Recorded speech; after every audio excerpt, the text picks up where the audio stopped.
ഇന്നത്തെ വചന ശുശ്രൂഷയ്ക്ക് ഹെഡിങ് ആയിട്ട് ഞാൻ കൊടുത്തിട്ടുണ്ട്. നമുക്കറിയാം, മനുഷ്യന്റെ പ്രത്യേകത എന്ന് പറയുന്നത് മനുഷ്യൻ മാത്രമാണ് ചിന്തിക്കുന്നത്. മനുഷ്യനാണ് ചിന്തിച്ച് ഉറച്ച്, നമ്മളൊക്കെ പല കാര്യങ്ങൾ ചിന്തിച്ച് ഉറച്ച തീരുമാനങ്ങൾ എടുക്കാറുണ്ട്, ഇല്ലേ? നമ്മൾ പല വിഷയങ്ങൾ ചിന്തിക്കും, ചിന്തിച്ചതിന് ശേഷം തീരുമാനങ്ങൾ എടുക്കും. ഈ നിലയിലാണ് മനുഷ്യൻ ലോകത്തായിരിക്കുന്നത്. എന്നാൽ മനുഷ്യന്റെ മറ്റൊരു പ്രത്യേകത എന്ന് പറയുന്നത് മറക്കുവാനായിട്ടുള്ള കഴിവാണ്.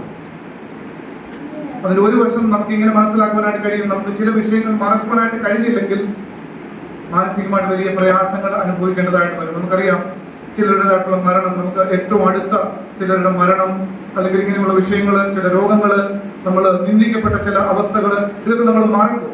ഈ മറക്കുവാനായിട്ടുള്ള നമ്മുടെ കഴിവ് അത് ചിലപ്പോൾ നമുക്ക് അനുഗ്രഹമാണ്. എന്നാൽ ദൈവവചനം രേഖപ്പെടുത്തിയിരിക്കുന്ന, ദൈവവചനത്തിൽ പറയുന്നത് ചില വിഷയങ്ങൾ ഓർക്കണം, ചിലത് മറക്കരുത് എന്ന് രേഖപ്പെടുത്തിയിട്ടുണ്ട്.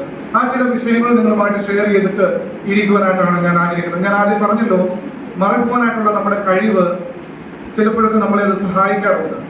ചില വേദനകള്, ചില പ്രയാസങ്ങള്, ഇങ്ങനെയുള്ള രോഗ അവസ്ഥകള്, ഇതൊക്കെ നമുക്ക് മറക്കുവാനായിട്ട് കഴിഞ്ഞാൽ നമുക്ക് അത് പ്രയോജനമായിട്ട് തീരും. എന്നാൽ ദൈവവചനത്തിൽ രേഖപ്പെടുത്തിയിരിക്കുന്ന ചില വിഷയങ്ങൾ നമ്മൾ ഓർത്തിരിക്കേണ്ടത് വളരെ ആവശ്യമാണ്. അത് ഓർപ്പിച്ച് ഇരിക്കുവാനായിട്ടാണ് ഞാൻ ആഗ്രഹിക്കുന്നത്. എനിക്കറിയാം, നമ്മൾ കടന്നു വന്നതിന് ശേഷം 2 മണിക്കൂർ സമയം കഴിഞ്ഞിരിക്കുകയാണ്.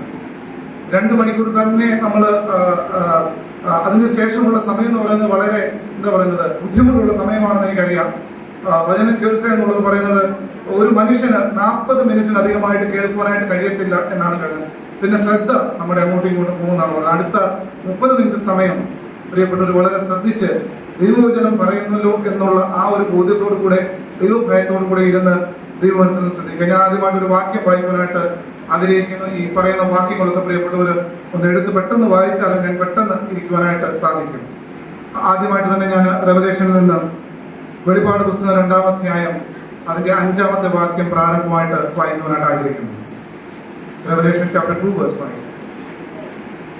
ഇനി എന്തിൽ നിന്ന് വീണിരിക്കുന്നു എന്ന് ഓർത്ത് മാനസാന്തരപ്പെട്ട് ആദ്യത്തെ പ്രവൃത്തി ചെയ്യുക. അല്ല ഞാൻ വരികയും നീ മാനസാന്തരപ്പെടാഞ്ഞാൽ നിന്റെ നിലവിളിക്ക് അതിന്റെ നിലവിളിയിൽ നിന്ന് നീക്കുകയും ചെയ്യും. അത് ഈ വാക്യവും ഇതിന്റെ പശ്ചാത്തലവും വളരെ വ്യക്തമായിട്ട് നമുക്കറിയാം. എഫെസോസ് സഭയുടെ ദൂതന് എഴുതുന്ന വിഷയമാണ് അവിടെ രേഖപ്പെടുത്തിയിരിക്കുന്നത്. നമ്മുടെ വിഷയത്തോടനുബന്ധിച്ച് അവിടുന്ന് ഒരു വാക്ക് എടുക്കുവാനായിട്ടാണ് ഞാൻ ആഗ്രഹിക്കുന്നത്. എങ്കിലും അവിടെ നമ്മൾ കാണുന്നത് ഇങ്ങനെയാണ്: ഏതിൽ നിന്ന് വീണിരിക്കുന്നുവെന്ന് ഓർത്ത്, ഏതിൽ നിന്ന് വീണിരിക്കുന്നുവെന്ന് ഓർക്കുക. അവിടുത്തെ വിഷയം നമുക്കറിയാം, ആദ്യ സ്നേഹമാണ് അവിടുത്തെ വിഷയം. അവിടെ സഭയുടെ ദൂതനോട് എഴുതുവാനായിട്ട് ദൂതൻ എഴുതിയിരിക്കുന്ന വസ്തുത എന്ന് പറയുന്നത് ഏതിൽ നിന്ന് വീണിരിക്കുന്നുവെന്ന് ഓർക്കുക. സഭയെ ഓർപ്പിക്കുകയാണ്, നീ എവിടെ നിന്നാണ് വീണിരിക്കുന്നത്, നിന്റെ ജീവിതത്തിലെ പരാജയം എവിടെയാണ്, ജീവിതത്തിന്റെ മൂല്യച്യുതികൾ സംഭവിച്ചിരിക്കുന്നത് എവിടെയാണ്, സ്വകാര്യ പാപങ്ങളിലാണോ, മറ്റാരും അറിയാതെ ചെയ്തു കൂട്ടുന്ന വിഷയങ്ങളിലാണോ വീണിരിക്കുന്നത്, എവിടെയാണ് നീ വീണിരിക്കുന്നത്, അവിടെ നിന്ന് തിരിഞ്ഞു നോക്കുക, അത് ഓർക്കുക. ഞാനും നിങ്ങളും ഈ ലോകത്ത് ജീവിക്കുമ്പോൾ നമ്മുടെയൊക്കെ ജീവിതത്തിൽ ഈ ആദ്യ സ്നേഹം എന്നുള്ള വിഷയം ഞാൻ ഓർക്കുമ്പോൾ പ്രായമുള്ള അച്ചായന്മാരൊക്കെ ഇവിടെ ഇരിക്കുന്നവരും പണ്ടുള്ള അച്ചായന്മാരൊക്കെ പറയുമായിരുന്നു, പഴയ സ്നേഹം, പഴയ കൂട്ടായ്മ, പഴയതൊന്നും ഇന്ന് ഇല്ല. ഇന്ന് മനുഷ്യന് സുഭിക്ഷിതത്വമുണ്ട്, ആഹാരമുണ്ട്, പൈസയുണ്ട്, ആവശ്യങ്ങളൊക്കെ ഉണ്ട്, ആവശ്യത്തിനായിട്ട് എല്ലാം ഉണ്ട്. അപ്പൊ അങ്ങനെയുള്ള ഒരു സാഹചര്യത്തിൽ മനുഷ്യന് അന്യോന്യമുള്ള കൂട്ടായ്മ കുറഞ്ഞ ഒരു കാലഘട്ടം, മനുഷ്യന് അന്യോന്യമുള്ള സ്നേഹം കുറഞ്ഞു വരുന്ന ഒരു കാലഘട്ടം. ഈ ഒരു കാലഘട്ടത്തിൽ ഞാനും നിങ്ങൾ ജീവിക്കുമ്പോൾ എവിടെ നിന്ന് വീണു എന്നൊന്ന് ഓർക്കുക എന്നാണ് ഇവിടെ രേഖപ്പെടുത്തിയിരിക്കുന്നത്. എവിടെ നിന്നാണ് വീണിരിക്കുന്നത് എന്നുള്ളത് ഞാൻ ആ വാക്യം പറഞ്ഞു. ഞാൻ ഏറ്റവും അവസാനത്തെ പുസ്തകത്തിൽ നിന്ന് ഈ വാക്യം എടുത്തത് അനേക വിഷയങ്ങൾ ഇതിനു മുമ്പ് ഓർക്കുവാനായിട്ട് ദൈവവചനത്തിൽ രേഖപ്പെടുത്തിയിട്ടുണ്ട്. ഇവിടെ പറഞ്ഞിരിക്കുന്ന വിഷയം ഞാൻ ഇത്രയും അങ്ങനെ പറഞ്ഞ് മുന്നോട്ട് പോകട്ടെ. ദൈവവചനത്തിൽ രേഖപ്പെട്ടിരിക്കുകയാണ്, നിങ്ങൾ എവിടെ നിന്ന് വീണിരിക്കുന്നു, ആദ്യ സ്നേഹത്തിൽ നിന്ന് വീണിരിക്കുന്നു എന്നുള്ളത് ഒന്ന് ഓർക്കുക. എവിടെ നിന്ന് വീണിരിക്കുന്നു എന്ന് ഓർക്കുക. ആദ്യ സ്നേഹം മാത്രമല്ല പ്രിയപ്പെട്ടവരെ, നിങ്ങളും ഇന്ന് ആയിരിക്കുന്ന അവസ്ഥയിൽ നമ്മൾ എവിടെ വീണിരിക്കുന്നു, നമ്മുടെ ജീവിതത്തിലെ കുറവുകൾ എന്തെന്ന് ഓർക്കുവാനായിട്ട് നിങ്ങൾക്ക് കുറച്ച് സമയം ചെലവഴിക്കേണ്ടതായിട്ട് ഇരിക്കുന്നു. നമ്മൾ പലപ്പോഴും നമ്മൾ നിൽക്കുന്നവരാണ്, നമ്മള് ദൈവമക്കളാണ്, ദൈവസന്നിധിയിൽ നിൽക്കുന്നു എന്നൊക്കെയുള്ളൊരു തോന്നലൊക്കെ നമുക്ക് ഉണ്ടാകുന്നെങ്കിൽ പ്രിയപ്പെട്ടവരെ ഓർത്തുകൊള്ളുക, വീഴാതിരിക്കുവാൻ നോക്കുക എന്നുള്ളതാണ് ദൈവത്തിൽ രേഖപ്പെടുത്തിയിരിക്കുന്നത്. നമ്മൾ എവിടെ വീണിരിക്കുന്നു എന്നൊന്ന് ചിന്തിക്കുക. നമ്മുടെ ജീവിതത്തിലെ കുറവുകളെ ഒന്ന് മനസ്സിലാക്കുക. ദൈവവചനം നമ്മളെ ഓർപ്പിക്കുന്നത് അതാണ്. നീ ഒന്ന് ഓർക്കണം, നീ എവിടെ നിന്നാണ് വീണിരിക്കുന്നത് എന്നുള്ളത്. ആ വാക്യം വിട്ട് മുന്നോട്ട് ഞാൻ പോകുവാനായിട്ട് ആഗ്രഹിക്കുന്നു. കർത്താവായ യേശു ക്രിസ്തു ശിഷ്യന്മാരോട് ചോദിക്കുന്ന ചോദ്യമുണ്ട്, നിങ്ങൾ ഇത് ഓർക്കുന്നില്ലയോ? ഒരു വാക്യം ചോദിക്കാം, ഒരു വാക്യം പെട്ടെന്ന് നമുക്ക് വായിക്കാം. കർത്താവ് ചോദിച്ച ചോദ്യം മത്തായി സുവിശേഷം 16-ാം അധ്യായം അതിന്റെ 9-10 വാക്യങ്ങൾ വായിക്കാം. മത്തായി സുവിശേഷം 16-ാം അധ്യായം അതിന്റെ 9-10 വാക്യങ്ങൾ. Matthew chapter 16 verse 9 and 10. ഇപ്പോഴും നിങ്ങൾ തിരിച്ചറിയുന്നില്ലയോ? 5000 പേർക്ക് 5 അപ്പം കൊടുത്തിട്ട് എത്ര കൊട്ട എടുത്തു എന്ന്, 4000 പേർക്ക് 7 അപ്പം കൊടുത്തിട്ട് എത്ര വട്ടി എടുത്തു എന്ന് ഓർക്കുന്നില്ലയോ? അവിടെ ചോദിക്കുന്ന ചോദ്യം നിങ്ങൾ ഓർക്കുന്നില്ലയോ എന്നുള്ളതാണ്. നമുക്കറിയാം, ഇതിന്റെ പശ്ചാത്തലം ഞാൻ പറയുവാനായിട്ട് പോകുന്നില്ല. ചില വാക്യങ്ങൾ വായിക്കേണ്ടതുകൊണ്ട് പെട്ടെന്ന് പോകുന്നു. ശിഷ്യന്മാർ കർത്താവിന്റെ വാക്കുകൾ തെറ്റിദ്ധരിക്കുമ്പോൾ, തെറ്റിദ്ധരിച്ച ചില കാര്യങ്ങൾ പറയുമ്പോൾ, അപ്പോൾ കർത്താവ് അവരോട് പറയുകയാണ്, കർത്താവ് ശിഷ്യന്മാരോട് പറയുകയാണ്, നിങ്ങൾ ഇതൊന്നും ഓർക്കുന്നില്ലയോ?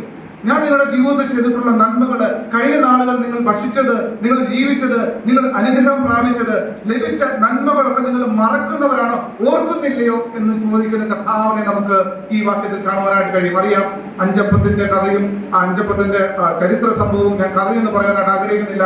അഞ്ചപ്പത്തിന്റെ ചരിത്ര സംഭവവും 7 അപ്പത്തിന്റെ ചരിത്ര സംഭവങ്ങളൊക്കെ നമുക്കറിയാം. അത് കർത്താവ് ഈ ശിഷ്യന്മാരെ കണ്ടവരാണ്. അവർ ആഹാരത്തെ പറ്റി വേവലാതിപ്പെടുമ്പോൾ കർത്താവ് അവരോട് ചോദിക്കുകയാണ്, നിങ്ങൾ കഴിഞ്ഞ നാളുകളിൽ അനുഭവിച്ച നന്മകളൊക്കെ ഓർക്കുന്നില്ലേ എന്നൊന്ന് ചോദിക്കുക. പ്രിയമുള്ളവരെ, ഞാനും നിങ്ങളും ജീവിത സാഹചര്യങ്ങളിൽ പല സാഹചര്യങ്ങളിലൂടെ അസുഖങ്ങളായിക്കോട്ടെ, പ്രശ്നങ്ങളായിക്കോട്ടെ, മറ്റു പല പ്രതിസന്ധികളായിട്ടുള്ള മറ്റുള്ളവരോട് പറയാൻ കഴിയാത്ത ഹൃദയവേദനകളായിക്കോട്ടെ, ഈ അവസ്ഥയിലൂടെ കടന്നു പോകുമ്പോൾ എന്നോടും നിങ്ങളോടും കർത്താവ് ചോദിക്കുകയാണ്, നിങ്ങൾ ഈ കഴിഞ്ഞ നാളുകളിൽ നിങ്ങളുടെ ജീവിതത്തിൽ നടന്ന നന്മകളെ ഒന്നും നിങ്ങൾ ഓർക്കുന്നില്ലേ? കർത്താവ് അവരോട് ചോദിക്കുന്നത്, നിങ്ങൾ ഓർക്കുന്നില്ലേ? നിങ്ങൾ ഓർക്കുന്നില്ലേ? കഴിഞ്ഞ നാളുകളിൽ നിങ്ങളുടെ ആഹാരത്തിൻ്റെതായിട്ട് ഒന്നുമില്ലാത്ത അവസ്ഥയിൽ നിങ്ങൾക്ക് ആവശ്യമായിട്ടുള്ളതൊക്കെ തന്ന കർത്താവ് ചോദിക്കുകയാണ്, നിങ്ങൾ ഇതൊക്കെ ഓർക്കുന്നില്ലേ? നമ്മുടെ ജീവിതത്തിന്റെ സാഹചര്യത്തിൽ പ്രശ്നങ്ങളും പ്രതിസന്ധികളും ഒക്കെ വരുമ്പോൾ ഞാനും നിങ്ങളും ഓർക്കേണ്ടതായിട്ടുള്ള ഒരു വിഷയം എന്ന് പറയുന്നത് ദൈവം നടത്തിയ വഴികളാണ്. ഞാൻ ആദ്യം ഓർപ്പിച്ചല്ലോ, മനുഷ്യന്റെ പ്രത്യേകത എന്ന് പറയുന്നത് മനുഷ്യൻ മറക്കും. മനുഷ്യനെല്ലാം മറക്കും. പ്രത്യേകിച്ച് നന്മ അനുഭവിക്കുന്നത് നമ്മൾ മറക്കും. ഞാൻ ആദ്യം പറഞ്ഞല്ലോ, മറക്കുക എന്നുള്ളത് ചിലപ്പോൾ ചില സാഹചര്യത്തിൽ അത് നല്ലതാണ്. എന്നാൽ നന്മകൾ അനുഭവിക്കുമ്പോൾ, ദൈവിക നന്മകൾ അനുഭവിച്ച് ജീവിക്കുമ്പോൾ അത് മറന്നു പോകുന്നത്, അത് മറക്കരുത് എന്നാണ് ദൈവവചനം രേഖപ്പെടുത്തിയിരിക്കുന്നത്. ഇവിടെ നമ്മൾ കണ്ടത്, ഇവിടെ കർത്താവ് ചോദിക്കുകയാണ്, നിങ്ങൾ ഓർക്കുന്നില്ലേ? കഴിഞ്ഞ ദിവസങ്ങളിൽ, കഴിഞ്ഞ നാളുകളിൽ നിങ്ങൾ അനുഭവിച്ച അനുഗ്രഹങ്ങളും നന്മകളും നിങ്ങൾ ഓർക്കുന്നില്ലേ എന്ന് കർത്താവ് ചോദിക്കുന്ന ചോദ്യം ഇവിടെ കാണിക്കുകയാണ്. വേറൊരു കാര്യം കൂടെ ഓർക്കുവാനായിട്ട് കർത്താവ് പറഞ്ഞിട്ടുണ്ട്. അത് പറഞ്ഞ് പെട്ടെന്ന് മുന്നോട്ട് പോകാം. മത്തായി സുവിശേഷം 5-ാം അധ്യായം 23-24 വാക്യങ്ങൾ വായിക്കാം. 5-23-24. ആകയാൽ നിന്റെ വഴിപാട് യാഗപീഠത്തിങ്കൽ കൊണ്ടുവരുമ്പോൾ സഹോദരന് നിന്റെ നേരെ വല്ലതുമുണ്ടെന്ന് അവിടെ വെച്ച് ഓർമ്മ വന്നാൽ നിന്റെ വഴിപാട് അവിടെ യാഗപീഠത്തിന്റെ മുമ്പിൽ വെച്ചും ഒന്നാമത് ചെന്ന് സഹോദരനോട് നിരന്നുകൊള്ളുക. മതി മതി മതി. ഇവിടെ നമ്മുടെ വിഷയം അത് തന്നെയാണ്. നിനക്ക് എന്തെങ്കിലും ഓർമ്മ വന്നാൽ, ഇത് വഴിപാട് കഴിക്കുന്നത്, യാഗം കഴിക്കുന്ന വിഷയത്തോടാണ്. പുതിയ നിയമത്തിൽ ഞാൻ നിങ്ങൾ ജീവിക്കുമ്പോൾ നമുക്ക് എന്തെങ്കിലും ഓർമ്മ, സഹോദരനോട് എന്തെങ്കിലും ഒരു പ്രയാസമുണ്ട് എന്ന ഓർമ്മ വന്നാൽ വഴിപാട് അവിടെ വെച്ചിട്ട്, അവിടെ പോയിട്ട്, അവിടെ രേഖപ്പെടുത്തിയിരിക്കുന്നത് അത് അവിടെ വെച്ചിട്ട് ഒന്നാമത് ചെന്ന് സഹോദരനോട് നിരന്നുകൊള്ളുക. പ്രിയമുള്ളവരെ, നമ്മൾ ഓർക്കണം, ഞാൻ നിങ്ങൾ ആരാധിക്കുവാനായിട്ട്, തിരുവത്താഴത്ത് സംബന്ധിക്കുവാനായിട്ട്, കർത്താവിന്റെ കൽപ്പന ആചരിക്കുവാനായിട്ട് കടന്നു വരുമ്പോൾ സഹോദരനോട് എന്തെങ്കിലും ഉണ്ടെങ്കിൽ ഒന്ന് ഓർക്കണം. എന്തെങ്കിലും ഓർമ്മ വന്നാൽ എന്നാണ് കർത്താവ് ചോദിക്കുന്നത്. കർത്താവ് പറയുന്നത്, എന്നാൽ എനിക്ക് നിങ്ങൾ എന്തെങ്കിലും ഉണ്ടെങ്കിൽ, പ്രിയമുള്ളവരെ, അത് നിരന്നിട്ട് ഒന്നാമത്, അവിടെ രേഖപ്പെടുത്തിയിരിക്കുന്ന വാക്ക് ശ്രദ്ധിക്കണം, ഒന്നാമത് ചെന്ന് സഹോദരനോട് നിരന്നുകൊള്ളുക. ഒന്നാമത്, ആദ്യം സഹോദരനോട് നിരന്നുകൊള്ളുക. അതിനുശേഷം, സഹോദരൻ എന്ന് പറഞ്ഞാൽ കൂട്ടുസഹോദരനോടുള്ളത് ആദ്യം അവിടെ നിരന്നുകൊള്ളണം. അതിനുശേഷം വേണം ഈ ആരാധനയും ദൈവത്തെ വിളിക്കുന്നതും ഒക്കെ എന്നാണ് ദൈവത്തിൽ രേഖപ്പെടുത്തിയത്. കർത്താവ് പറഞ്ഞ വാക്കുകളാണിത്. സഹോദരനോട്, കൂട്ടുസഹോദരനോട് വെറുപ്പും വിദ്വേഷവും വെച്ചുകൊണ്ട് അന്യോന്യം കൂട്ടായ്മ അനുഭവിക്കാൻ കഴിയാതെ, കൈ കൊടുക്കാൻ കഴിയാതെ ഇരുന്നിട്ട് യാഗം അർപ്പിക്കുവാനായിട്ട് വരരുത് എന്നാണ് രേഖപ്പെടുത്തിയിരിക്കുന്നത്. നിങ്ങൾ ഈ എഴുതിയിരിക്കുന്ന വാക്കുകൾ അവിടെ ഇരുന്നത് ഓർമ്മ വന്ന എന്നാണ്. കാരണം കർത്താവിനറിയാം മനുഷ്യൻ ഇതൊക്കെ മറക്കും. നമ്മൾ മറ്റുള്ളവരോട് മറന്നിരിക്കും, മറ്റു പല കാര്യങ്ങളും നമ്മൾ മറക്കാനായിട്ട് ശ്രമിക്കും. മനുഷ്യന്റെ ഒരു പ്രത്യേക കഴിവാണത്. എന്തും പറയും, മറ്റുള്ളവരോട് എന്തും പറയും, മുറിപ്പെടുത്തും, ഹൃദയത്തെ മുറിപ്പെടുത്തും, അതിനുശേഷം നിന്ന് മറന്നു കളയും. കർത്താവ് ഇവിടെ ഓർപ്പിക്കുന്നത് ഈ മുറിപ്പെടുത്തിയിട്ട് വന്ന് തിരുവത്താഴം എടുക്ക യാഗം കഴിക്കുക എന്നല്ലെന്ന് നിങ്ങളെ പറ്റി കർത്താവ് ആഗ്രഹിക്കുന്നത്, എന്നെ പറ്റി ആഗ്രഹിക്കുന്നത്. എന്താണ് ആഗ്രഹിക്കുന്നത്? അത് ആദ്യം പോയി സഹോദരനോട് നിരന്നുകൊള്ളുക. സഹോദരനോട് നിരന്നതിന് ശേഷം വേണം യാഗം അർപ്പിക്കേണ്ടത്. ഞാൻ മുന്നോട്ട് പോകുന്നല്ലോ, എന്റെ സമയം പെട്ടെന്ന് മുന്നോട്ട് പോകുന്നതുകൊണ്ട് ഞാൻ പെട്ടെന്ന് മുന്നോട്ട് പോകുന്നു. എന്നാൽ പഴയ നിയമത്തിലേക്ക് നമ്മൾ നോക്കുമ്പോൾ പല കാര്യങ്ങൾ ഇസ്രായേൽ മക്കളോട് അനേക കാര്യങ്ങൾ ഓർക്കണമെന്ന് പറഞ്ഞിട്ടുണ്ട്. ഒന്ന് രണ്ട് വാക്യങ്ങൾ വായിച്ച് പെട്ടെന്ന് മുന്നോട്ട് പോവാം. Deuteronomy chapter 4 verse 9. Deuteronomy chapter അന്നാലെ കണ്ടിട്ടുള്ള കാര്യങ്ങൾ മറക്കാതെയും നിന്റെ ആയുഷ്കാലത്തൊരിക്കലും അവ നിന്റെ മനസ്സിൽ നിന്ന് വിട്ടുപോകാതെയും ഇരിക്കുവാൻ മാത്രം സൂക്ഷിച്ച് നിന്നെ തന്നെ ജാഗ്രതയോടെ കാത്തുകൊള്ളുക. നിന്റെ മക്കളോടും മക്കളുടെ മക്കളോടും അവയെ ഉപദേശിക്കുന്നു. ഇവിടെ ഒരു കാര്യം രേഖപ്പെടുത്തിയത് പ്രത്യേകം ശ്രദ്ധിക്കാൻ. കണ്ണാലെ കണ്ടിട്ടുള്ള കാര്യങ്ങൾ, ആ വാക്കൊന്ന് പ്രത്യേകം ശ്രദ്ധിക്കണം പ്രിയപ്പെട്ടവരെ. അവിടെ രേഖപ്പെടുത്തിയിരിക്കുന്നത് കണ്ണാലെ കണ്ടിട്ടുള്ള കാര്യങ്ങൾ പോലും നമ്മൾ മറന്നു പോകുന്നവരാ. ഇസ്രായേൽ മക്കളെ ഓർപ്പിക്കുകയാണ്, നിങ്ങൾ കണ്ണാലെ കണ്ടിട്ടുള്ള കാര്യങ്ങൾ നിങ്ങൾ മറക്കും. നമ്മുടെയൊക്കെ പ്രത്യേകതയാണത്. നമ്മുടെ ജീവിതത്തിൽ നമ്മൾ നേരിട്ട് നമ്മൾ അനുഭവിച്ച നന്മകൾ നമ്മൾ മറക്കുന്നവരാ. നേരിട്ട് കണ്ണാൽ കണ്ട കാര്യങ്ങൾ മറന്നവരാണ് ഇസ്രായേൽ മക്കൾ, ഇല്ലേ?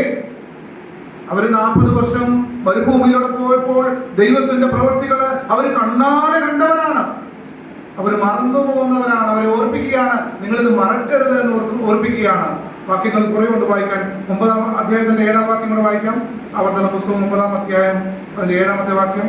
ഈ മരുഭൂമിയിൽ വെച്ച് നിന്റെ ദൈവമായ യഹോവയെ കോപിപ്പിച്ചു എന്ന് ഓർക്കുക. മറന്നു കളയരുത്. ഇസ്രായേൽ ദേശത്തു നിന്ന് പുറപ്പെട്ട നാം മുതൽ ഈ സ്ഥലത്ത് വന്നതുവരെയും നിങ്ങൾ യഹോവയോട് മത്സരിക്കുന്നവരായിരുന്നു. മതി. ഇവിടെ രേഖപ്പെടുത്തിയ വാക്യം നിങ്ങൾ മറക്കരുതെന്ന് പറഞ്ഞിട്ട് പറയുകയാണ്, നിങ്ങൾ ഓർക്കണം, ദൈവത്തെ കോപിപ്പിച്ചവരാണ് നിങ്ങൾ. ഇത് നിങ്ങൾ മറക്കരുതെന്നാണ് രേഖപ്പെടുത്തിയിരിക്കുന്നത്. ദൈവത്തെ കോപിപ്പിച്ചവരാണ് നിങ്ങൾ, മറക്കരുത്. പ്രിയമുള്ളവരെ, ഞാനും നിങ്ങളും ചെയ്തിട്ടുള്ള തെറ്റുകളും പാപങ്ങളും അത് ദൈവത്തെ കോപിപ്പിക്കുന്നതായിരുന്നെങ്കിൽ അത് നമ്മൾ മറക്കരുത്. നമ്മൾ ഏത് നിലയിൽ നിന്നാണ് ഇനി ഈ നിലയിൽ ആയിരിക്കുന്നതെന്ന് നമ്മൾ ഓർക്കണം. ദൈവം എങ്ങനെയാണ് എന്നെ നിങ്ങളെ വീണ്ടെടുത്തതെന്ന് ഓർക്കണം. എന്നെ നിങ്ങളുടെ പഴയകാല അവസ്ഥ എന്തായിരുന്നു എന്ന് ചിന്തിക്കണം. അത് ഓർക്കണം, അത് മറക്കരുതെന്നാണ് ഇസ്രായേൽ മക്കളോട് പറഞ്ഞിട്ടുള്ളത്. ഇസ്രായേൽ മക്കളെ ഓർപ്പിക്കുന്നത് അവരുടെ ജീവിതത്തിൽ അവർ ചെയ്തിട്ടുള്ള മോശം കാര്യങ്ങള് നിങ്ങൾ ഓർത്തിരിക്കണം. നിങ്ങൾ നല്ലവരൊന്നും അല്ലായിരുന്നു എന്ന് എപ്പോഴും ഓർക്കണം. ദൈവസന്നിധിയിൽ കടന്നു വരുമ്പോൾ ഓർക്കുവാനായിട്ടുള്ള വിഷയം അതാണ്. ദൈവത്തോടുള്ള ബന്ധവുമായിട്ടുള്ള വിഷയത്തിലും അത് തന്നെയാണ് ഓർക്കുവാനായിട്ടുള്ളത്. എന്റെയോ നിങ്ങളുടെ നന്മ കണ്ടതുകൊണ്ടല്ല എന്നെ നിങ്ങളെ ദൈവം വിളിച്ച് വേർതിരിച്ചത്. പ്രിയമുള്ളവരെ, കൃപയെ അനുഭവിക്കുവാനായിട്ട് എനിക്ക് നിങ്ങൾക്ക് കഴിഞ്ഞല്ലോ. തെരഞ്ഞെടുക്കപ്പെട്ടവരായിട്ട് തീരുവാനായിട്ട് എനിക്ക് നിങ്ങൾക്ക് കഴിഞ്ഞല്ലോ. ദൈവമക്കളായിട്ട് തീരുവാനായിട്ട് കഴിഞ്ഞല്ലോ. ഈ യേശു കർത്താവിനെ വിശ്വസിക്കുവാനായിട്ട് കഴിഞ്ഞല്ലോ എന്ന് ഓർത്ത് നന്ദി പറയുവാനാണ് എനിക്കിരിക്കുന്നത്. ഇവിടെ നമ്മൾ വായിച്ച വാക്യം, കർത്താവായ വലിയവനായ ദൈവം നമ്മളെ ഓർപ്പിക്കുന്നത് നിങ്ങൾ മറക്കരുത്. എന്താണ്? നിങ്ങളുടെ ജീവിതത്തിൽ ദൈവത്തെ കോപിപ്പിച്ചു, ദൈവത്തോട് നന്ദി പറയേണ്ടത് നന്ദി പറയാതെ ഇരിക്കുക, ദൈവത്തെ കോപിപ്പിച്ചു. ഈ രീതിയിലുള്ള കാര്യങ്ങളും ദൈവത്തിന്റെ ശിക്ഷാവധിയും ഒന്നും നിങ്ങൾ മറക്കരുത് എന്ന് ഇസ്രായേൽ മക്കളെ ഓർപ്പിക്കുന്ന വാക്യമാണ് നമ്മൾ വായിച്ചത്. ഒരു വാക്യം കൂടെ ആ ഭാഗത്തുനിന്ന് വായിക്കാം. 6-ാം അധ്യായത്തിന്റെ 12-ാം വാക്യം. ആവർത്തന പുസ്തകം 6-ാം അധ്യായം അതിന്റെ 12-ാമത്തെ വാക്യം. നിന്നെ അടിമ വീടായ ഇസ്രായേൽ ദേശത്തു നിന്ന് കൊണ്ടുവന്ന യഹോവയെ മറക്കാതിരിക്കുവാൻ ശ്രമിച്ചുകൊള്ളുക. അതിന്റെ 11-ാമത്തെ വാക്യം വായിക്കാം.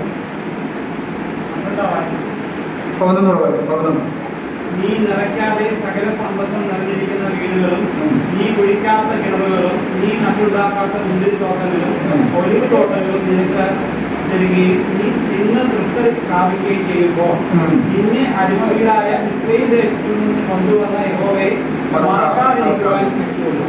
ആ വാക്യം പ്രത്യേകം ശ്രദ്ധിക്കുക പ്രിയമുള്ളവരെ. ഇവിടെ ഇസ്രായേൽ ജനതയോട് പറയുന്ന വാക്യമാണിത്.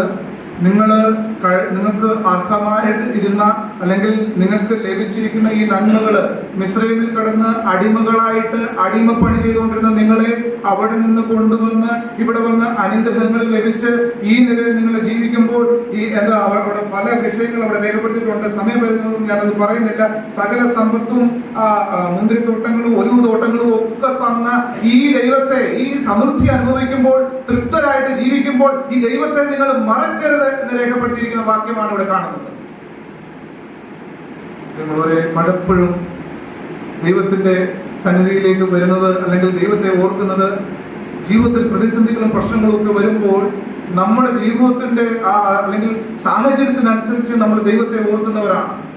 എന്നാൽ ഇവിടെ രേഖപ്പെടുത്തിയിരിക്കുന്ന വസ്തുത എന്ന് പറയുന്നത് ദൈവത്തെ നമ്മൾ ദൈവം ചെയ്തിട്ടുള്ള നന്മകൾ ഇസ്രായേൽ മക്കളോട് പ്രത്യേകം ഓർപ്പിക്കുകയാണ്.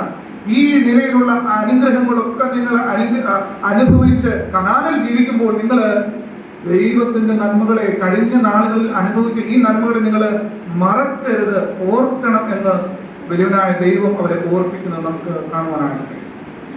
നമ്മൾ പഴയ നിയമത്തിൽ ചിന്തിക്കുമ്പോൾ ദൈവം അനേകരെ ഓർത്തു എന്ന് രേഖപ്പെടുത്തിയത് നമുക്ക് കാണുവാനായിട്ട് കഴിയും. ദൈവം നോഹയെ ഓർത്തു എന്ന് രേഖപ്പെടുത്തിയിട്ടുണ്ട്. നമുക്ക് ആ വാക്യം ഒന്ന് വായിക്കാം. ജെനസിസ് ഉൽപ്പത്തി പുസ്തകം 8-ാം അധ്യായത്തിന്റെ 1-ാമത്തെ വാക്യം വായിക്കാം. 8:1.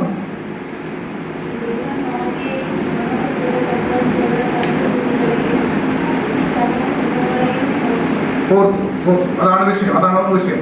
ദൈവം നോഹയെ ഓർത്തു. ദൈവം നോഹയെ മാത്രമല്ല, നോഹയോടുകൂടിയുള്ള സർവ്വത്തിനും ദൈവം ഓർത്തു എന്നാണ് ഇവിടെ രേഖപ്പെടുത്തിയിരിക്കുന്നത്.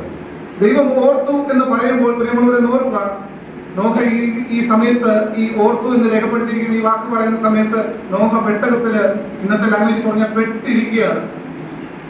ചില ദിവസങ്ങളായിട്ട് തന്നെ ഇതിനകത്ത് പെട്ടിരിക്കുന്ന നോഹയാണ്. ആ നോഹയെ ദൈവം ഓർത്തു എന്നാണ് പറയുന്നത്. പ്രിയമുള്ളവരെ, ഞാൻ നിങ്ങളെ ആയിരിക്കുന്ന സാഹചര്യത്തെ അറിയുന്ന, ഓർക്കുന്ന ഒരു ദൈവം. നോഹ പെട്ടകത്തിനകത്ത് അകപ്പെട്ട് ഇരിക്കുന്ന സമയത്ത് ഓർക്കുന്ന ഒരു ദൈവം.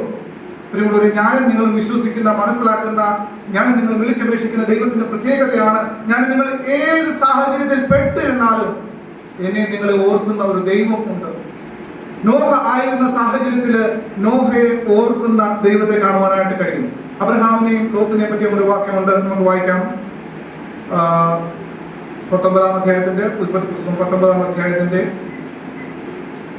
29-ാമത്തെ വാക്യം വായിക്കാം.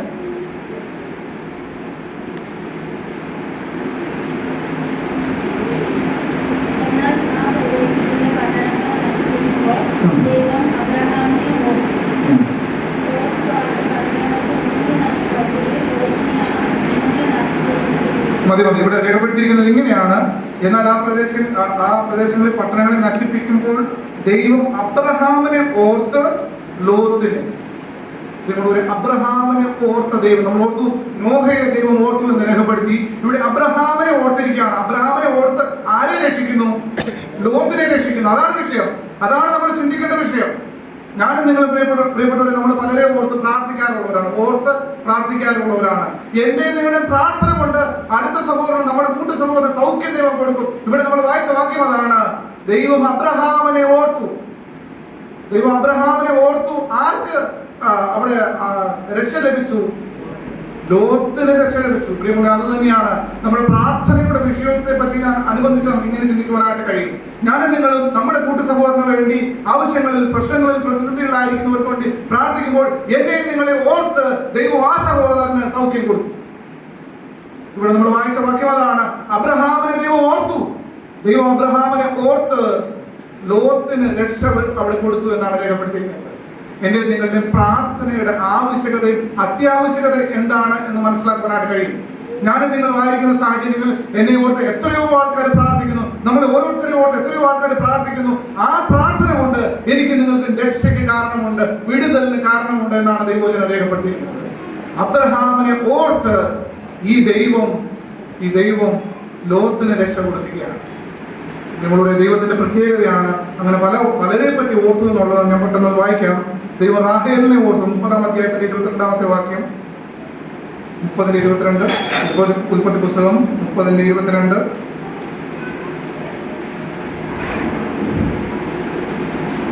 ആരെങ്കിലും പ്രിയപ്പെട്ടവർ പെട്ടെന്ന് വായിച്ചേ.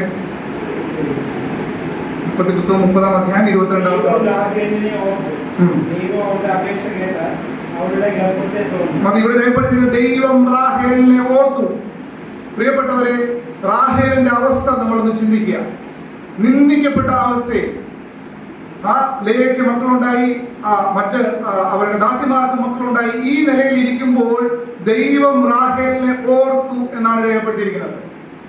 ഒന്ന് ആലോചിക്കുക പ്രിയമുള്ളവരെ, റാഹേലിന്റെ അവസ്ഥ എന്ന് ഓർക്കുക.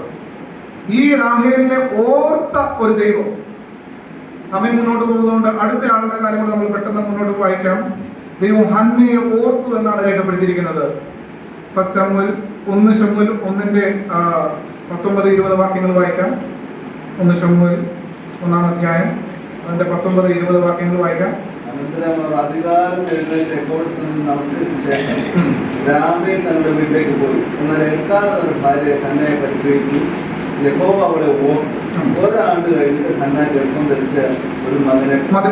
ഇവിടെ രേഖപ്പെടുത്തിയിരിക്കുന്നത് ഹന്നയെ ദൈവം ഓർത്തു. ഹന്നയും ഒരു നിന്ദാപാത്രമായിരുന്നു എന്ന് നമുക്കറിയാം. ആ ഹന്നയെ ദൈവം ഓർത്തു എന്നാണ് ഇവിടെ രേഖപ്പെടുത്തിയിരിക്കുന്നത്. ഇവിടെ നമ്മൾ ആദ്യം വായിച്ചല്ലോ, റാഹേലെ നിന്ദിക്കപ്പെട്ട് ആയിരുന്ന സമയത്ത് ദൈവം അവളെ ഓർത്തു എന്ന് രേഖപ്പെടുത്തിയിരിക്കുന്നു. ഹന്നയെ ദൈവം ഓർത്തു എന്നാണ് രേഖപ്പെടുത്തിയിരിക്കുന്നത്. നമ്മൾ ആദ്യം ചിന്തിച്ച വിഷയം എന്ന് പറയുന്നത് നോഹയെ, വല്ലാത്തൊരവസ്ഥയിൽ പെട്ടിരിക്കുന്ന നോഹയെ ദൈവം ഓർത്തു എന്ന് നമ്മൾ കണ്ടു. അബ്രഹാമിനെ ഓർത്ത് ലോത്തിന് രക്ഷ ലഭിക്കുന്നത് നമ്മൾ കണ്ടു. റാഹേലിനെ ഓർത്ത ദൈവം, ഹന്നയെ ഓർത്ത ദൈവം, നിന്ദിക്കപ്പെട്ട അവസ്ഥയിൽ വല്ലാത്ത പ്രതിസന്ധിയിലായിരിക്കുന്ന അവസ്ഥയിൽ ഓർക്കുന്ന ഒരു ദൈവം. ഇങ്ങനെയുള്ള പല വാക്യങ്ങൾ ദൈവം അത് കാണുവാനായിട്ട് കഴിയും. ഞാൻ മുന്നോട്ട് പെട്ടെന്ന് പോകട്ടെ. ഇത് നമ്മളിപ്പോ ഓർത്തത് ദൈവം ചിലരെ ഓർത്തു എന്നാണ്. ദൈവത്തെ ഓർത്ത ചില വിഷയങ്ങൾ ദൈവം അടുത്ത് രേഖപ്പെടുത്തിയിട്ടുണ്ട്. നമുക്ക് വായിക്കാം. യോനയുടെ പുസ്തകത്തിലേക്ക് കടന്നു വരാം.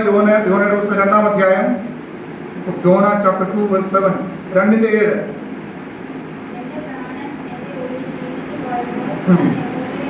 മതി അവിടെ എവിടെയത് എന്റെ പ്രാണൻ എന്റെ ഉള്ളിൽ ക്ഷീണിച്ചു പോയപ്പോൾ ഞാൻ യഹോവയെ ഓർത്തു. നമ്മളെപ്പോലുള്ള ഓർമ്മയെ കേട്ടോ. നമ്മുടെയൊക്കെ ജീവിതത്തിൽ വലിയ പ്രതിസന്ധിയൊക്കെ വരുമ്പോൾ അത് എവിടെ നിന്നാണോ ഞാൻ പശ്ചാത്തലം പറയുന്നത് നമുക്കറിയാം, ഈ വിഷയം അറിയാം. യോനയുടെ വിഷയം രേഖപ്പെടുത്തിയിരിക്കുന്നത് എന്റെ പ്രാണൻ ക്ഷീണിച്ച് വല്ലാത്ത അവസ്ഥയിലൂടെ ഞാൻ കടന്നുപോയപ്പോൾ ഞാൻ യഹോവയെ ഓർത്തു, ദൈവത്തെ ഓർത്തു. നമ്മൾ ആദ്യം ഓർത്തു, ദൈവം ഓർത്ത ദൈവം ചിലരെ ഓർത്തു എന്ന് കണ്ടു. ഇവിടെ യോനയുടെ അവസ്ഥയിലേക്ക് യോനയുടെ അവസ്ഥയോട് കടന്നു പോകുമ്പോൾ ദൈവത്തെ ഓർക്കുന്ന യോനയെ നമുക്കിവിടെ കാണുവാനായിട്ട് കഴിയും. പുതിയ നിയമത്തിലേക്ക് കടന്നു വരുമ്പോൾ പത്രോസ് കർത്താവിനെ ഓർക്കുന്നുണ്ട്. നമുക്ക് ആ വാക്യം ഒന്ന് വായിക്കാം. പത്രോസ് ഓർക്കുന്നത് ലൂക്കോസ് സുവിശേഷം 22-ാം അധ്യായം 61-62 വാക്യങ്ങൾ വായിക്കാം. Luke chapter 22, 61 and 62.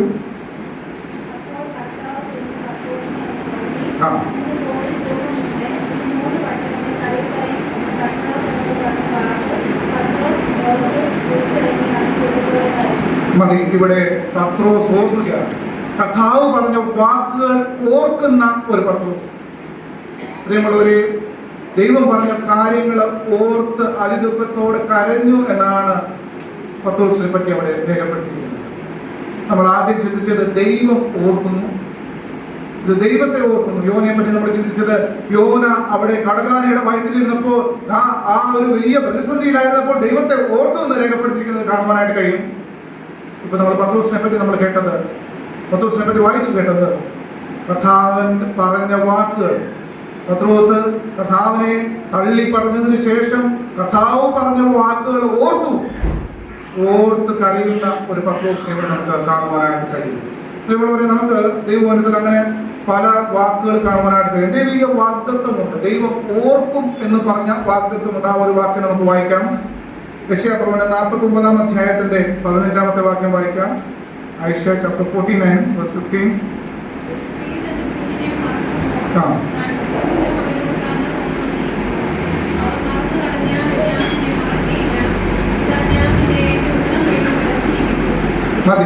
മതി. അവിടെ രേഖപ്പെട്ടിരിക്കുന്ന വിഷയം ഇത്രയുമേ ഉള്ളൂ.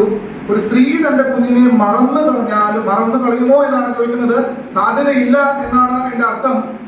ഇന്ന് പല കാര്യങ്ങളും നമ്മൾ കേൾക്കുകയും കാണുകയും ചെയ്യുന്നുണ്ട്. പലരും കുഞ്ഞുങ്ങളെയൊക്കെ മറക്കുന്ന ഒരു കാലഘട്ടത്തിലാണ് ഞാൻ നിങ്ങൾ ജീവിക്കുന്നത്. എന്നാൽ ദൈവവചനത്തിൽ പറഞ്ഞിരിക്കുന്നത് സ്ത്രീ തന്റെ കുഞ്ഞിനെ ചില സമയത്ത് മറക്കും, എന്നാലും ജീവിതകാലം മുഴുവൻ മറന്നു കളയാനായിട്ട് ഒരു സ്ത്രീക്കും കഴിയത്തില്ല.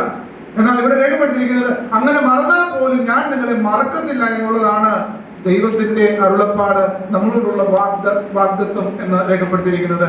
ദൈവം പറയുന്നത് നിങ്ങൾ മറന്നാലും, സ്ത്രീ തന്റെ കുഞ്ഞിനെ മറന്നാൽ പോലും ഞാൻ നിങ്ങളെ മറക്കത്തില്ല, ഞാൻ നിങ്ങളെ ഓർക്കും എന്ന് രേഖപ്പെടുത്തിയിരിക്കുന്ന വിഷയമാണ്. നമ്മൾ അതിനോടനുബന്ധിച്ച് ആ ദൈവം നമ്മളെ ഒരു വാക്യം വായിക്കാം. മത്തായി സുവിശേഷം 23-ാം അധ്യായത്തിന്റെ 37-ാം വാക്യം കൂടെ വായിക്കാം.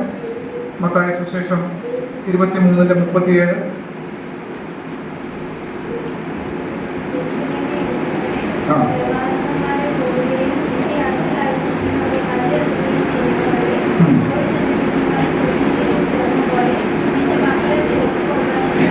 മതി. ഇവിടെ എഴുതിയിരിക്കുന്നത് കോഴി തന്റെ ചെറിയ കീഴിൽ ചേർത്ത് കൊള്ളുന്ന പോലെ നിന്റെ മക്കളെ ചേർത്ത് കൊള്ളുവാൻ എനിക്ക്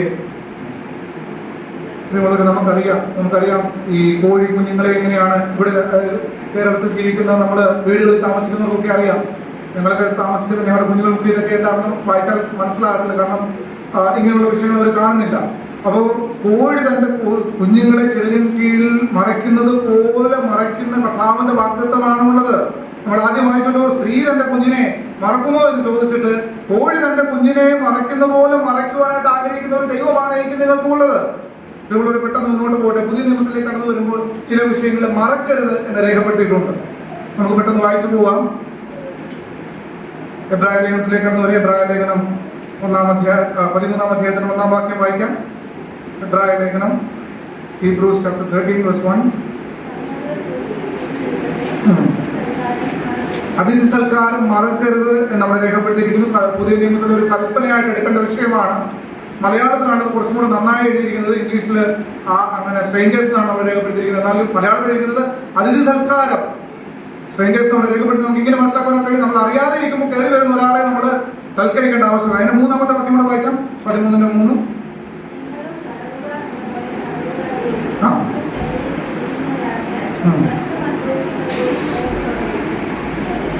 കഷ്ടം അനുഭവിക്കുന്നവരെ ഓർത്ത് കൊള്ളുകയും മറക്കരുത് കഷ്ടം. അതിന്റെ കാരണം റീസൺ അവിടെ എഴുതിയിട്ടുണ്ട്. അത് വളരെ ചിന്തിക്കേണ്ട വാക്യമാണ്. സമയപരിമിതിക്കുള്ള ഞാൻ പെട്ടെന്ന് മുന്നോട്ട് പോകുന്നു. അവിടെ എഴുതിയിരിക്കുന്നത് ഒരാൾ പ്രയാസം അനുഭവിക്കുമ്പോൾ, കഷ്ടം അനുഭവിക്കുമ്പോൾ നമ്മുടെ ശരീരത്തിൽ വന്നാൽ, ആ വാക്യം ഒന്ന് ശ്രദ്ധിച്ച് പഠിക്കുക, വീട്ടിൽ പോയിട്ട് വായിക്കുക, മനസ്സിലാക്കുക. നമ്മുടെ ശരീരത്തിൽ ഇതേ കഷ്ടം വന്നാൽ ഏത് അനുഭവം, എന്ത് പെയിൻ ആയിരിക്കും ഞാൻ അനുഭവിക്കേണ്ടത് എന്ന് ചിന്തിക്കുക. ഒരു സഹോദരന് രോഗമുണ്ട്, ഒരു പ്രയാസമുണ്ട്, ഒരു പ്രശ്നമുണ്ട് എന്ന് നമ്മൾ കേൾക്കുമ്പോൾ, മനസ്സിലാക്കുമ്പോൾ അത് എന്റെ ശരീരത്തിലായിരുന്നെങ്കിൽ, ഞാനും ഈ ശരീരത്തിൽ ജീവിക്കണം, അത് എനിക്കായിരുന്നെങ്കിൽ എന്ത് പെയിൻ ഉണ്ടാകും, അതനുസരിച്ച് വേണം ഇത് ഓർക്കണം. അത് ഓർത്തു കൊള്ളണമെന്നാണ് രേഖപ്പെടുത്തിയിരിക്കുന്നത്. ആ വാക്യം പിന്നെ നിങ്ങൾ ശ്രദ്ധിക്കുക. സമയത്തിന്റെ പരിമിതി മൂലം ഞാൻ പെട്ടെന്ന് മുന്നോട്ട് പോകുന്നു. അവിടെ നമ്മൾ 2 കാര്യമാണെന്ന് കണ്ടത്. ഒന്ന് അതിഥി സൽക്കാരം മറക്കരുത്, മറ്റൊന്ന് ഈ കഷ്ടം അനുഭവിക്കുന്നവരെ നമ്മൾ മറക്കരുത്, നമ്മൾ ഓർക്കണം. കഷ്ടം അനുഭവിക്കുന്നവരുടെ അവിടെ തടവുകാരുടെ കാര്യമൊക്കെ രേഖപ്പെടുത്തിയിട്ടുണ്ട്. പറയാനായിട്ട് ഒത്തിരിയുണ്ട്. സമയപരിമിതി മൂലം മുന്നോട്ട് പോകട്ടെ. ഇവിടെ ഒരു വാക്യം കൂടെ അതിനോടനുബന്ധിച്ച് വായിക്കുന്ന 13-16 കൂടെ വായിക്കും. Hebrews 13:16.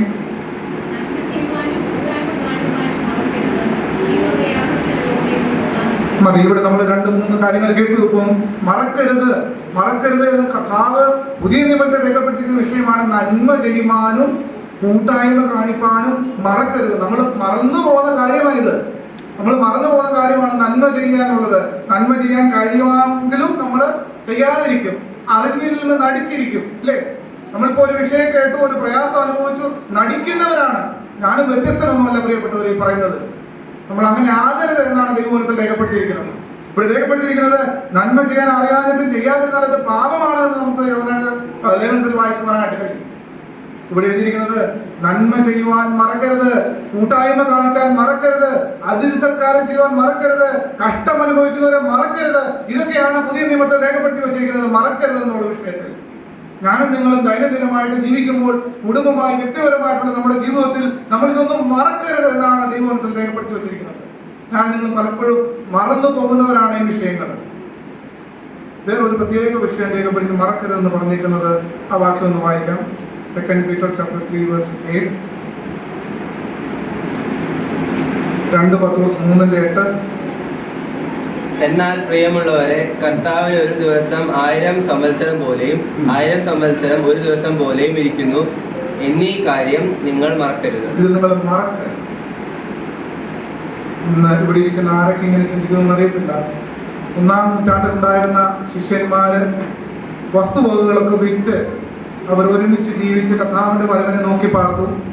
ഇന്ന് 21-ാം നൂറ്റാണ്ടിൽ ജീവിക്കുന്ന നമ്മൾ ഓർക്കത്തില്ല, ഇതെന്താ കർത്താവിന്റെ സമയമാകാത്തെ, കർത്താവ് എന്താ വരാത്തത്, ഇങ്ങനെയൊക്കെ ചിന്തിക്കുന്നവർക്ക് പ്രത്യേക ഒരു കാര്യം ഇവിടെ പത്രോസിന്റെ ലേഖനത്തിൽ രേഖപ്പെടുത്തി വെച്ചിരിക്കുകയാണ്.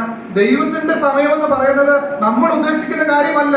ദൈവത്തിന് ഒരു ദിവസം 1000 ദിവസത്തെ പോലെയും 1000 ദിവസം ഒരു ദിവസം പോലെയും ഇരിക്കുന്നു. അതുകൊണ്ട് നിങ്ങളിത് മറക്കരുത് എന്നാണ് രേഖപ്പെടുത്തി വെച്ചിരിക്കുന്നത്. മറക്കരുത്. എന്താ? കർത്താവിന്റെ വരവ് അടുത്തിരിക്കുന്നു എന്ന് 2000 വർഷങ്ങളായിട്ട് ഇത് പറഞ്ഞുകൊണ്ടിരിക്കുകയാണ്, പ്രസംഗിച്ചുകൊണ്ടിരിക്കുകയാണ്, ഇതുവരെ വന്നില്ല. നമ്മളത് മറക്കരുത്. കാരണം നമ്മൾ ഉദ്ദേശിക്കുന്ന വർഷമല്ല ദൈവത്തിന്റെ വർഷം, നമ്മൾ ഉദ്ദേശിക്കുന്ന ദിവസമല്ല ദൈവത്തിന്റെ ദിവസം. ഇത് മറക്കരുതെന്നാണ് ദൈവവചനത്തിൽ രേഖപ്പെടുത്തി വെച്ചിരിക്കുന്നത്.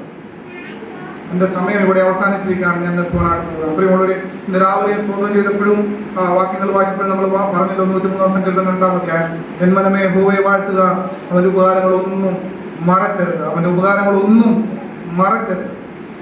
എന്നാൽ നമ്മൾ മറക്കുന്നത്, നമുക്ക് മറക്കുവാനായിട്ടാണ് സാഹചര്യങ്ങളുണ്ട്. നമ്മൾ മറന്നു പോയാൽ എന്ത് ചെയ്യണമെന്ന് രേഖപ്പെടുത്തിയിട്ടുണ്ട്.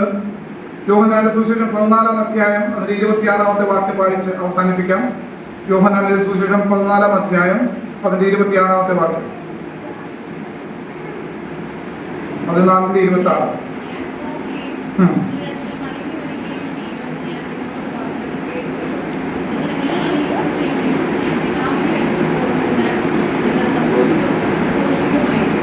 യോഹന്നാന്റെ സുവിശേഷം 14-ാം അധ്യായം 26-ാം വാക്യമാണ് വായിക്കുന്നത്. എങ്കിലും പിതാവ് എന്റെ നാമത്തിൽ അയക്കുവാനുള്ള പരിശുദ്ധാത്മാവ് എന്ന കാര്യത്തിൽ നിങ്ങൾക്ക് സകലവും ഉപദേശിച്ചു തരികയും ഞാൻ നിങ്ങളോട് പറഞ്ഞതൊക്കെയും നിങ്ങളെ ഓർമ്മപ്പെടുത്തുകയും ചെയ്യും. ഇവിടെ പറഞ്ഞിരിക്കുന്ന വാക്ക് ഒന്ന് പ്രത്യേകം ശ്രദ്ധിക്കുക. നിങ്ങളെ ഓർമ്മപ്പെടുത്തും. കാരണം എന്താ? ഞാൻ നിങ്ങൾ മറക്കുന്നവരാ, മാനുഷികമായിട്ട് നമ്മൾ മറന്നു പോകുന്നവരാ. എന്നാൽ നമുക്ക് വിഷമിക്കേണ്ടതായിട്ടുള്ള ആവശ്യമില്ല. ഇവിടെ രേഖപ്പെടുത്തിയിരിക്കുന്നത് പരിശുദ്ധാത്മാവ് നമ്മളെ ഓർപ്പിച്ചു തരും. മറക്കാതിരിക്കുവാനായിട്ട് നമ്മുടെ ഹൃദയങ്ങളിൽ ഓർമ്മ തരും, ഓർമ്മ തരണം. അത് ഓർമ്മ തന്ന് ഓർമ്മിച്ച് ജീവിക്കണമെങ്കിൽ പ്രിയമുള്ളവരെ, പരിശുദ്ധാത്മാവിന് കീഴ്പ്പെട്ട ഒരു ജീവിതം നയിക്കുവാനായിട്ട് എനിക്ക് നിങ്ങൾക്ക് കഴിയണം. എന്നെ നിങ്ങളുടെ ജഡം ഉയരുന്നതിനപ്പുറമായിട്ട് പരിശുദ്ധാത്മാവ് എന്നെ നിങ്ങളെ ഭരിക്കുവാനായിട്ട് കഴിഞ്ഞാൽ പരിശുദ്ധാത്മാവ് നമ്മളെ ഓർപ്പിക്കും. ഇല്ലെങ്കിൽ നമ്മൾ ഈ ജഡത്തിൽ ഇതൊക്കെ മറന്നു. ദൈവവചനത്തിൽ രേഖപ്പെടുത്തിയിരിക്കുന്നത് പരിശുദ്ധാത്മാവിനെ കീഴ്പ്പെട്ട് ജീവിക്കുവാനായിട്ട് കഴിഞ്ഞാൽ നമ്മൾ മറന്നാലും നമ്മളെ ഓർമ്മിപ്പിക്കും. ഇതാണ് ദൈവവചനത്തിൽ രേഖപ്പെടുത്തിയത്. ഞാൻ എൻ്റെ വാക്കുകൾ ഇവിടെ അവസാനിപ്പിക്കുകയാണ്. മറവി, ഞാൻ ആദ്യം ഓർപ്പിച്ചത്, മറവി എന്ന് പറയുന്നത് മനുഷ്യ സഹജമാണ്. മനുഷ്യൻ മറക്കുന്നവരാണ്. എന്നാൽ ചില വിഷയങ്ങൾ നമ്മൾ ഓർത്തുകൊണ്ടേയിരിക്കണം. ഉപകാരങ്ങൾ നമ്മൾ അവസാനം ഓർത്ത വാക്യം, ദൈവത്തിന്റെ ഉപകാരങ്ങൾ, യഹോവയെ വാഴ്ത്തുക, അവന്റെ ഉപകാരങ്ങൾ ഒന്നും മറക്കരുത്. ദൈവം നമ്മുടെ ജീവിതത്തിൽ ചെയ്തിട്ടുള്ള ഉപകാരങ്ങൾ, അത് ചെറുതും വലുതും എന്തുമായിക്കോട്ടെ, അത് മറക്കാതെ അത് ഓർത്ത് ദൈവത്തെ മഹത്വപ്പെടുത്തി ജീവിക്കുവാനായിട്ട് എനിക്ക് നിങ്ങൾക്ക് കഴിയണം. ദൈവം അതാണ് നമ്മൾ ആഗ്രഹിക്കുന്നത്. അതിന് ഉപോത്ബലമായിട്ടുള്ള ചില വിഷയങ്ങളാണ് നമ്മൾ ചിന്തിച്ചത്. ദൈവം ചിലരെ ഓർത്തു, ദൈവത്തെ ചിലർ ഓർത്തു. എന്നാൽ പ്രിയമുള്ളവരെ, ഞാൻ നിങ്ങൾ ഓർക്കേണ്ടത്, ദൈവത്തിന്റെ ഉപകാരങ്ങൾ മറന്ന് നമ്മളെ പ്രാണനെ വീണ്ടെടുത്ത വലിയ വിഷയം ഓർക്കും. ഞാൻ ഒരു കാര്യം ഓർപ്പിക്കട്ടെ. കർത്താവ് നമ്മളോട് ഓർമ്മയ്ക്കായിട്ട് ചെയ്യാന്ന് പറഞ്ഞ ഒരു കാര്യമാണ് തിരുവത്താഴ്. നമുക്കറിയാം, ആ കൽപ്പന നമ്മൾ മറക്കരുത്, അതിനെ ഉപേക്ഷയായിട്ട് വിചാരിക്കരുത്. ആ കൽപ്പനയ്ക്ക് പ്രാധാന്യം കൊടുത്ത് അത് അതുപോലെ ചെയ്യുവാനായിട്ട് ദൈവം നിങ്ങളെ വേറെ ദിവസങ്ങളിൽ സഹായിക്കട്ടെ. ദൈവത്തിന്റെ വലിയൊരു നാമം വാഴ്ത്തപ്പെടുവാനാകട്ടെ.